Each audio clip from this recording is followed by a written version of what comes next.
soldados, hijos dignos de la patria, camaradas míos, el 25 de mayo será para siempre memorable en los anales de nuestra historia, y vosotros tendréis un motivo más de recordarlo, cuando en él, por primera vez, veis la bandera nacional en mis manos, que ya os distingue de las demás naciones del globo.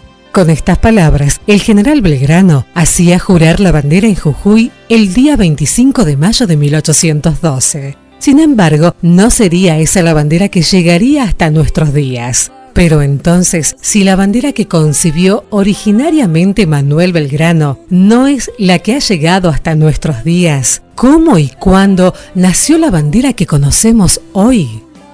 ¿Cómo estás, Luis? Bien, muy bien. Hoy te quiero contar una historia diferente. Fíjate que en nuestras historias de todos los sábados hablamos de muchísimos temas, pero esta vez me gustaría a mí plantearte un tema nuevo.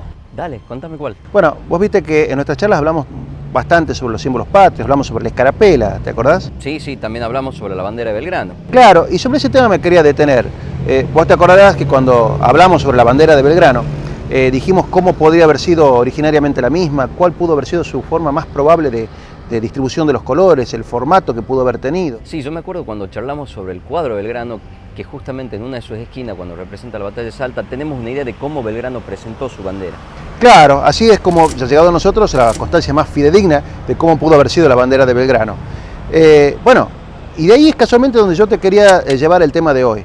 Es decir, si la bandera que conocemos hoy, que la tenemos aquí, no fue la bandera exacta que creó Belgrano, ¿de dónde salió la bandera que hoy tenemos los argentinos? Ese es un poco el tema de la pregunta del millón. La verdad, muy buena pregunta, Juan. No sé realmente dónde viene la bandera que conocemos hoy. Bueno, pero repasemos un poquitito de cuándo fue que el color celeste y blanco fue que se inició, que se irrumpió en la historia argentina.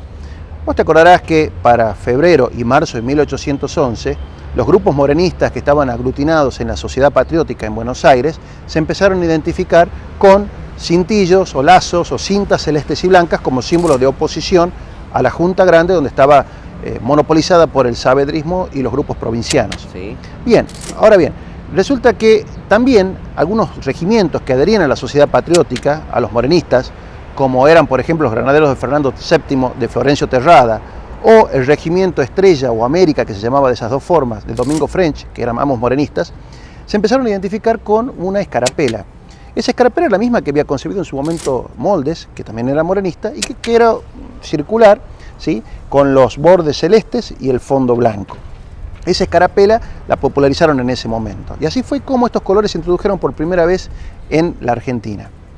De allí tendrá que transcurrir más de un año, hasta principios de 1812, cuando Belgrano, estando a orillas del río Paraná, en las barrancas de Rosario, que había sido destinado para defenderlas de las incursiones realistas, él toma cuenta de que las tropas patriotas, algunas lucían la escarapela roja encarnada, que era la escarapela española, y otras lucían la escarapela morenista, que eran casualmente estos regimientos, el regimiento Estrella, el regimiento de granaderos de Fernando VII, por ejemplo. Y al ver semejante disparidad de uniformidades, cada uno usaba la escarapela que quería prácticamente, Belgrano es uno de los argumentos también que utiliza para dirigirse al triunvirato y solicitarle de que se adopte una nueva escarapela uniformando todo lo que ya existía. Y es así que el 18 de febrero de 1812 el triunvirato adopta esta escarapela de los colores blancos y azul celeste. Es decir, fíjate que aquí más preponderancia se le da al blanco que al celeste. Y días después no es también que él enarboló la bandera nueva con los colores que teóricamente vimos en la batalla de Salta. Claro, pero me quería tener un poquitito nomás en el tema de la escarapela. Vos fíjate qué hace el primer triunvirato. En esa primera etapa quería acercarse a la Sociedad Patriótica, con la cual al principio había empezado a tener una convivencia pacífica, y toma los colores morenistas, es decir, adopta los colores de la Sociedad Patriótica, pero los invierte, no les da totalmente la razón. Es decir, que toma la escarapela de Moldes e invierte los colores, tal es así que la primera escarapela oficial argentina era también redonda, pero de bordes blancos y de fondo celeste. Es decir, el blanco adquiere una preponderancia mayor que la que tenía originariamente el celeste en la escarapela morenista. Y tal cual que es la bandera de Belgrano, con el color blanco por arriba del azul celeste. Es así llegamos al retrato de Belgrano famoso, del cual hemos referido en alguna oportunidad, pintado en Londres, donde nos muestra la bandera suya, que está formada por dos franjas horizontales, blanca la superior, celeste la inferior. Esa sería la que pensamos que es es más probable que sea la bandera que haya concebido Belgrano a orillas del Paraná. Sin embargo, Juan, a Belgrano le dicen que vaya hacia el norte a tomar el ejército del norte que venía derrotado. ¿Y esa bandera qué le pasa? Bueno, lo más probable, habíamos dicho también, que esa bandera haya quedado en Rosario porque él la concebió para que sirviera en las defensas de Rosario. Es muy poco probable que se lo hubiera llevado consigo al norte. Por lo tanto, cuando él arriba el ejército del norte, puntualmente a Jujuy, y hace pasear una bandera y enarbola una bandera y la hace jurar y la hace bendecir, es muy probable que la bandera que se haya adoptado haya sido una totalmente, digamos, del mismo formato, pero una nueva bandera que la pudo haber hecho pasear por Jujuy. Si mal no recuerdo, el triunvirato también le había prohibido en las barrancas de Rosario que enarbole bandera, pero solo que no había recibido la misiva ya que estaba yendo a Jujuy. Y es por eso que el 25 de mayo de 1812, en conmemoración al segundo año de la Revolución, él saca la bandera nueva y la hace bendecir. Es así, es así. Y fíjate que nuevamente el triunvirato lo reprende a raíz de esta desobediencia, que en realidad no fue tal, por cuestiones de política exterior. Es decir, en este momento el triunvirato, ¿qué es lo que buscaba? Buscaba seguir con la ficción de que gobernaba en nombre de Fernando VII hasta que el rey cautivo de los franceses volviera al trono, que era una mentira. Entonces, si adoptar una bandera significaba ya un hecho de independencia que no estaba el momento dado todavía para adoptarlo. Entonces, le ordenó a Belgrano que arriara esa bandera. Ahora, ¿qué pasaba en Buenos Aires entre tanto? Bueno, muy sencillo. Este romance incipiente que había entre la sociedad patriótica y el gobierno se rompió. En la sociedad patriótica había llegado nuevamente ahora a hacerse cargo de la misma nuestro comprovinciano Bernardo de Monteagudo, que era una persona muy apasionada y muy extremista en sus ideas. No le perdonaba esta tibieza que tenía el triunvirato y empezó a atacarlo en forma furibunda, muy furiosa. Los colores celeste y blanco se multiplicaron por doquier en toda la ciudad como signo de oposición ahora al primer triunvirato. Y fíjate que lo que terminó de colmar el vaso fue la orden que el primer triunvirato le dio a Manuel Belgrano de que retrocediera y entregara a todas las provincias del norte de los realistas, retrocediendo hasta Córdoba. Eso fue el acabose. Sí, en realidad el triunvirato tenía todavía un amorío con Fernando VII y a pesar de que la guerra continuaba, todas las decisiones importantes sobre la emancipación nunca llegaron. Claro, es así entonces que en la capital había todos los ánimos muy caldeados y una oposición muy fuerte al primer triunvirato que se estaba desprestigiando en forma vertiginosa. Ahora te interrumpo, Juan, y te quiero hacer una consulta. Ya sabemos que está muy candente el ámbito en Buenos Aires, pero ¿cómo llegamos desde la bandera de Belgrano a la bandera que actualmente hoy conocemos? Bueno, podríamos decir, en todo caso, que la bandera que hoy conocemos tuvo un origen prácticamente teatral.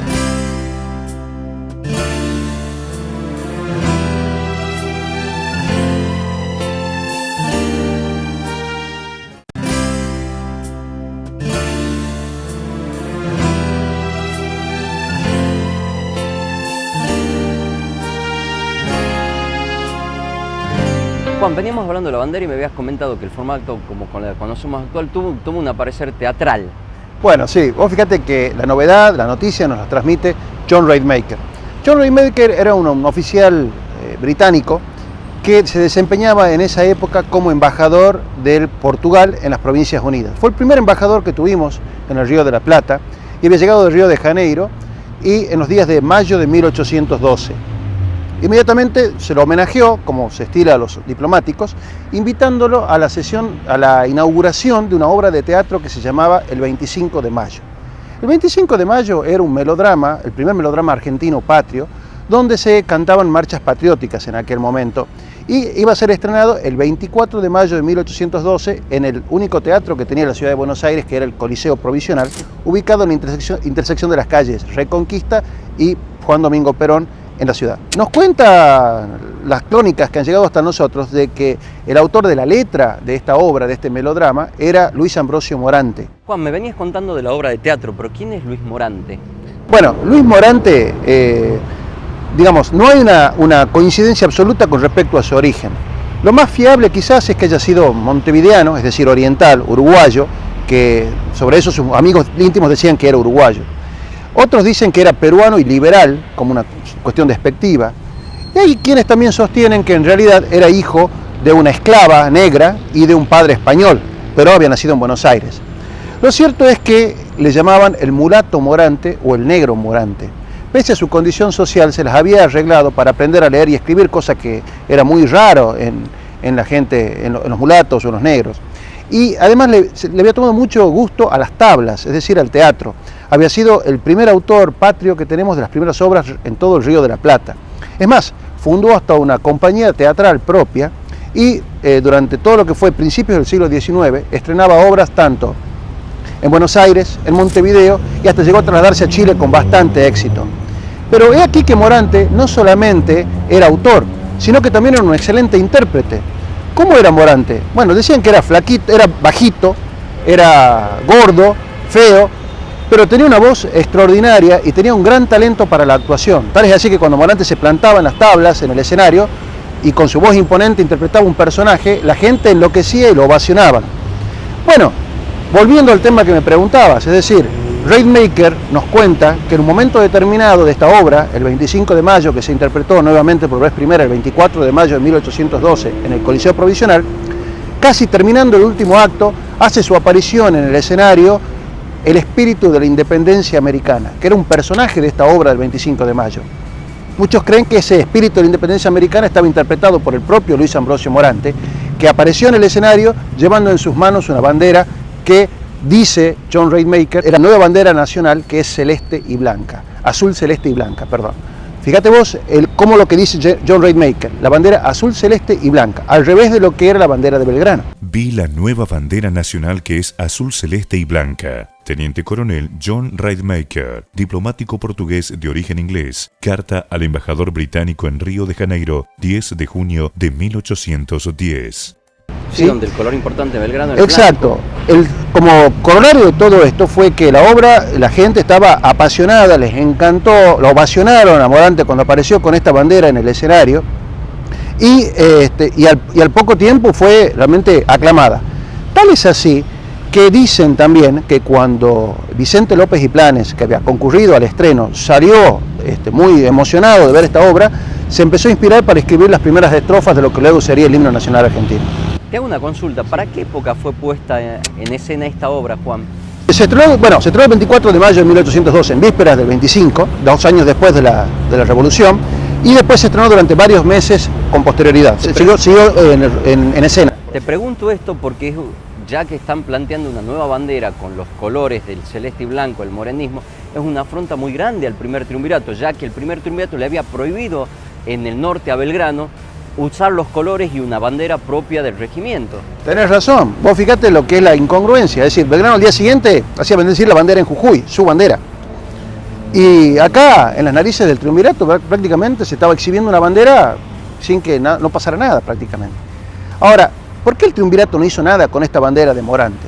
Bueno, ten en cuenta lo siguiente, en primer lugar, era una obra teatral, era algo de teatro, no era algo real, era un personaje ficticio y no le dio la importancia que tenía. Además, otra cosa, era un invento de un mulato, de un negro, no era para preocuparse muy mucho, distinto al caso de Belgrano, que estaba enarbolando una bandera ante el ejército oficial de las Provincias Unidas del Río de la Plata.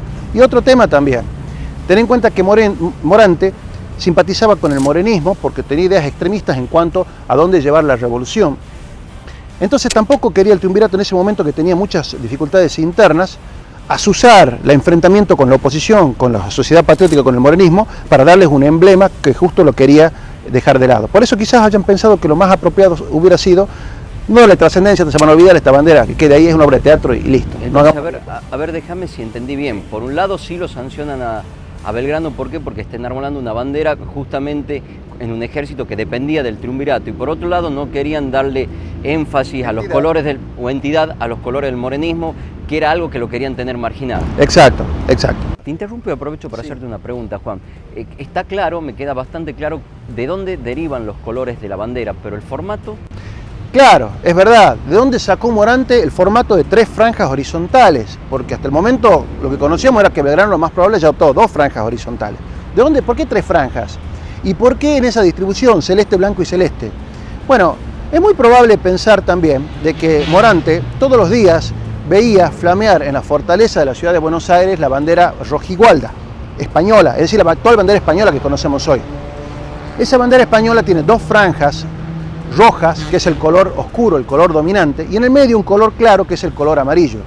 Muy probablemente, quizás siguiendo lo que él conocía en ese momento, adoptó los colores celeste y blanco, colocando los colores oscuros, fuertes, en los extremos, y el color débil, que es el blanco, en el centro. semejanza de la bandera rojigualda española. Ahora bien, Juan, justamente me surge una duda acá. La rojigualda española no es que tiene una proporción distinta. La franja del color débil, la del medio, es 2 veces la proporción de las bandas fuertes en los extremos. Claro, tenés razón, el amarillo es mucho más ancho que lo que son las barras. Y la nuestra es proporcional. Es verdad lo que vos decís, es la bandera oficial española originalmente creada por Carlos III, tenía que tener esas proporciones. Ahora, eso siempre no se cumplía. Vale decir, por ejemplo, en el Museo Histórico Nacional existe una bandera rojigualda española que flameó en el fuerte de la ciudad de Buenos Aires hasta 1813, donde, fíjate vos qué curiosidad, las 3 franjas horizontales son del mismo tamaño, es la bandera española pero sin cumplir con esa proporción reglamentaria que tenía que tener.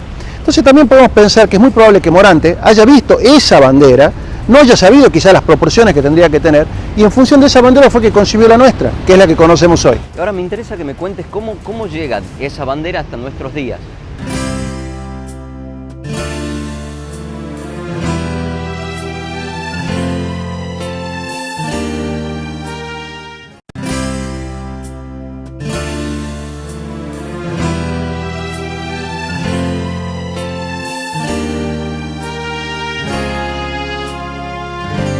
Juan, hasta acá veníamos comentando sobre el surgimiento de la bandera tal cual la conocemos hoy, pero ¿cuál fue el destino de la bandera de Morante?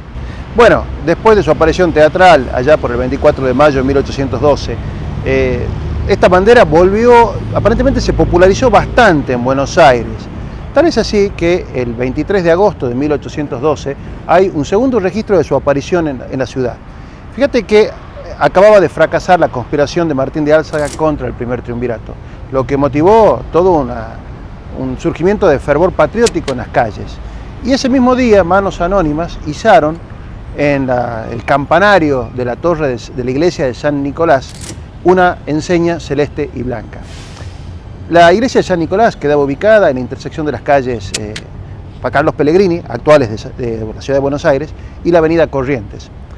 Tiempo después, en la década del 30, cuando se demolió la iglesia de San Nicolás para erigir allí el obelisco de la ciudad de Buenos Aires y la avenida 9 de Julio, ese monumento, que es el obelisco de la ciudad de Buenos Aires, tiene en una de sus caras una leyenda alusiva a este tema. Dice que en ese mismo lugar, en la torre de San Nicolás, el 23 de agosto de 1812, se enarboló por primera vez en la ciudad de Buenos Aires la bandera celeste.